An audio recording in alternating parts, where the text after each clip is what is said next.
What's up, YouTube? Welcome to Fred's Full Throttle. Each week I'm going to take you with me on my adventures into the world of cars, so let's get right into it. In today's video I'm going to talk about one of the least used features in the C7 Corvette, and that is no-lift shifting. I'll explain what no-lift shifting is, I'll explain what its intended use is, and I'll talk about some of the drawbacks and the reasons that it is the least used feature in the C7 Corvette. So let's get right into it. So the first thing you're probably wondering is, what is this feature that nobody uses? And it's called no-lift shift.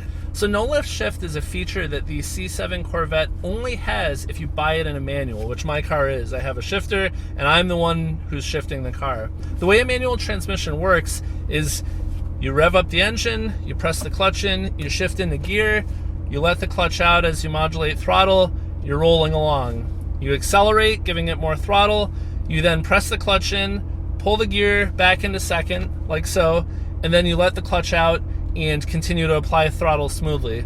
That's how you normally shift. Now what no-lift shifting is no-lift shift actually lets you be accelerating along, press in the clutch, quickly shift from first to second or second to third, etc., upshifting, and not let off the throttle, foot to the floor all the way through. So there's quite a bit to talk about with no-lift shifting, a couple requirements, if you will. The first is you have to use the clutch. You can't just be accelerating and pull it into the next gear. It doesn't work like that. You still have to use the clutch. So first of all, make sure you're doing that. The second thing is you need to be wide open throttle, foot to the floor, pedal hitting that hard surface. If you're doing anything less than that, it will not engage. And that can cause some problems, which we'll get into in a minute. And then the last thing is this is only for upshifts. If you tried to floor the throttle all the way, press the clutch in, and downshift the car into a lower gear, first of all, it's not going to work because it's not designed that way. And second of all, you're already going to be at near max RPM, near the rev limiter, if not already there. And if you were to do that, now the gearing is going to over rev the engine, and potentially you're going to have a really bad time, do some very expensive damage. So it's only for upshifts, it's wide open throttle, and you still have to use the clutch. So let's get out on the road to talk about this a little bit further. All right, so there are a couple big downsides here. The first is that this goes completely against everything you've ever learned if you're somebody who drives manual cars. Your number one concern when you're driving a car is to be smooth and to not destroy the transmission, not hurt the clutch, not strip out the gears, etc. This goes against all of that. It sounds in my head so difficult to actually will yourself to do that, to stay on the throttle when you're upshifting. And from what I've read and from a few people I've talked to, that mental hurdle of trying to drive the car in a way that goes against everything you've ever learned is pretty much insurmountable or very challenging. You're actually better off if you've never driven a manual car and are just learning to try and do it at that point, rather than if you've got a lifetime of driving manual like myself. Just because it's like if you were underwater and you knew that you could somehow breathe underwater, willing yourself to open your mouth and breathe in, just you can't do it. Your body goes against it, and this is the same thing. This is completely counter to anything that you've learned. So that's one of the first problems. All right, so the next problem with this is that if you partially press the clutch, if you press it 3/4, 7/8, almost all the way, but not all the way, you're gonna cause some problems for the car. It's potentially gonna wear a lot harder on the clutch, and it may not fully engage the system itself or even partially engage it. So you have to be all the way to the floor. Now I'd be willing to bet that not everybody, when they're accelerating hard and driving fast, actually is thinking about, am I pressing the clutch all the way to the floor?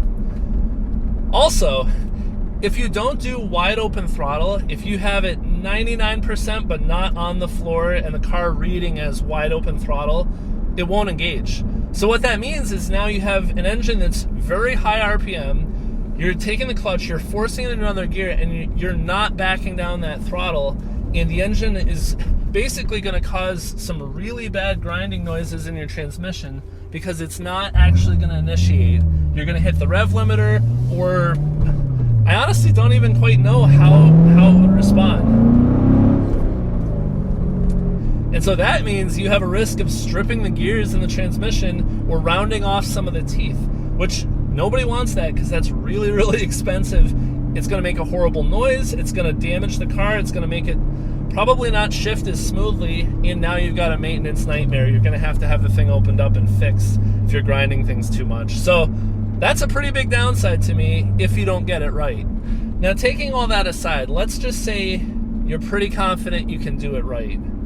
The other problem there is I feel like, and it's me, there's going to be more wear on the clutch. Now, if you're a drag racer and you're used to power shifting or something like that, maybe this makes sense, and maybe it's one of those things that you just know cost of business is I'm going to have to do maintenance on the clutch or replace the clutch plates more often. But for an everyday driver, somebody who's using this as a weekend car, maybe a few track events, but not actually drag racing, it doesn't make a lot of sense to me because potentially you could wear your clutch out a lot faster. These are pretty good clutches. They're very smooth. They are holding a pretty high amount of torque through the car, and they function very well. But if you're really kind of mashing on it, it feels, even, I could be wrong, it feels like it's going to cause some real problems for the clutch down the road.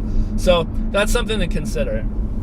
Now, there's a bigger red flag that I noticed. So I did some Googling about this. I heard about it as a feature. When I bought the car, even somebody at the dealership mentioned, oh yeah, you can do no-lift shifting. I did some searching online, and from the sounds of it, there is confusion about how to actuate this and how well it works.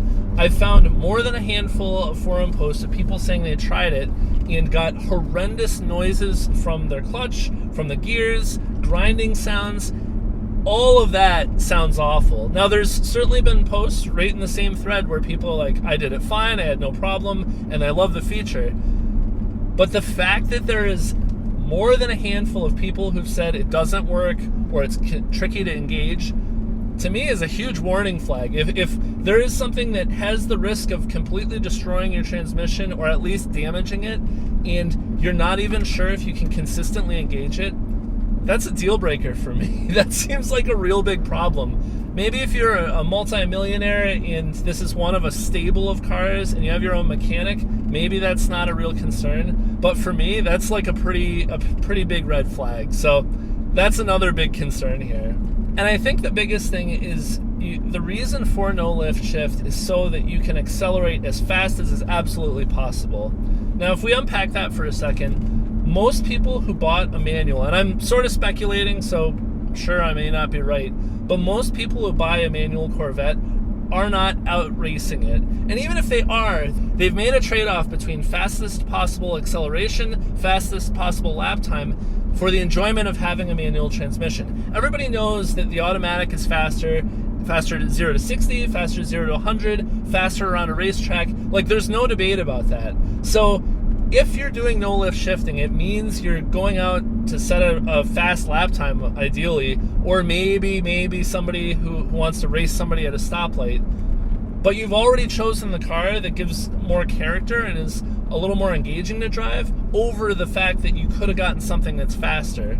So it seems a little odd to me because I would imagine that an automatic, even against the manual with no lift shift, is still faster.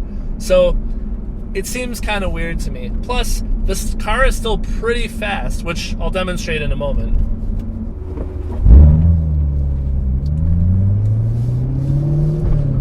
So I'm going to show you that without no lift shifting, this car can accelerate pretty well. Now let me show you what I mean.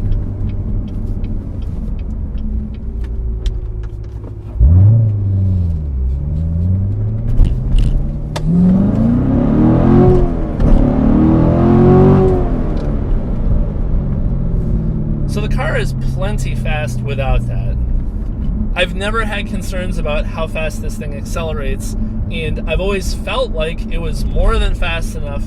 And even just the engagement from the shifter, I've never thought, oh, you know what, I wish I was a tenth of a second faster on every shift. It's probably the wrong audience. Now, don't get me wrong, I think it's cool that the car has the feature. And in fact, Corvettes and Camaros that have the LT1 motor, and I believe even the supercharged ones, have the feature. I believe from 2014 on, don't quote me on that, go and check and do your research. Check in your owner's manual, see if your car has it before you just try it. And so now we get to the crux of the whole thing, is my statement that I think this is the least used feature in the C7 Grand Sport, or C7 Corvettes as a whole. And the reason I think that is that I have not yet met a person in person who has used it. And even online, if you go to any forum and you do a search for C7 no lift shifting, you will find far more people who have not been willing to try it because of those aforementioned risks than people who are like, oh yeah, I use it and it's great. Now certainly there are those out there. There are people who are at the drag strip. There are people who just love streetlight racing or whatever else they're doing where they think that they need that. But it seems like to me this is a feature A, I will never use, and B, most people who own a C7 will not use, because the risk of damaging your car is higher than whatever fractional return on lap time that you're going to get. So I think that's interesting. I think it's cool that the car has the technology. I'm sure it works pretty well if GM designed it and added it in. Certainly they're not in the business of trying to destroy their own cars, but it seems risky. And that goes against, what I'm looking for with this thing. So I haven't tried it. I don't think I ever will. I have no reason to risk it for a slightly faster acceleration. Plus, I'm here to enjoy this car. I enjoy the handling, I enjoy the acceleration as is, and I'm here to have fun, but also not damage my car. So to me, the risk isn't worth the reward. So I will say this, if you've used it, please leave a comment and let me know how it went. Did it take a couple tries? Did it work the first time? Do you use it very often? All of that. I'd be really curious just to hear from people who have. I found a handful of people on forums, but I didn't post and ask them about it. So I'd be curious. So feel free to leave a comment and let me know how it went.